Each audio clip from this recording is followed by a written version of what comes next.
My name is James Griffiths. Egypt is a country whose legacy, which is over 5,000 years in the making, is quite unlike any other culture in the world. The Great Pyramid at Giza is the only remaining of the seven ancient wonders of the entire world.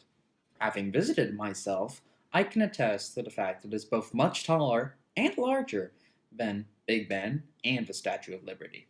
Its magnificence and sheer size has made it famous throughout the world, and it certainly gets the award for the longest standing tall building. It might be said that the pyramids, more than anything else, represent Egypt's whole historical legacy. More specifically, though, there are a number of areas where the pyramids have influenced later on cultures. First, mathematically, the pyramids are a testament to the mathematical skills of the Egyptians. Each side of the pyramid varies only 5 centimeters in length. An amazing feat. It is said that Pythagoras himself was influenced by the Egyptians to perfect his mathematical work. Second, architecturally, the pyramid continues to influence modern architecture. One sees examples of pyramids all over the world, perhaps the most famous modern example being at the Louvre Museum in Paris. Finally, the pyramids are a testament to the complex yet efficient bureaucracy system in Egypt. The pyramids were essentially a public works project. The number and organization of everyone, from the architects to the builders and everyone in between, must have been staggering. To me, that shows that the ancient Egyptians had a complicated yet efficient bureaucratic system long before Rome or Greece. The calendar is a tool that no matter where you live or what you do, you still need a calendar. Having the first modern calendar being invented over 5,000 years ago, yet still used today, is an impressive accomplishment. I, along with everyone else who has used a calendar, we all take it for granted. So, where did this miraculous tool come from?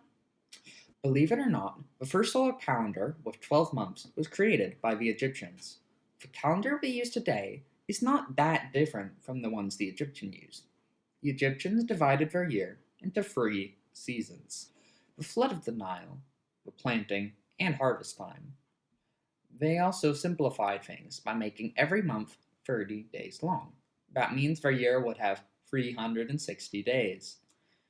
So they added 5 days in between to bring it up to 365 days a year, just like we have. Ancient Egypt's legacy lives on for its scientific advances. The calendar is just one of many that had been adopted by the Greeks and Romans, and therefore spread throughout the world. Another is the plow. Sculptures of men using a cattle to plow have been found dating from 2000 BC and earlier. These plows differ very little from those used many hundreds of years later. Another advance by the Egyptians was papyrus, the first form of paper ever created. Papyrus was made from reeds and continued to be for thousands of years.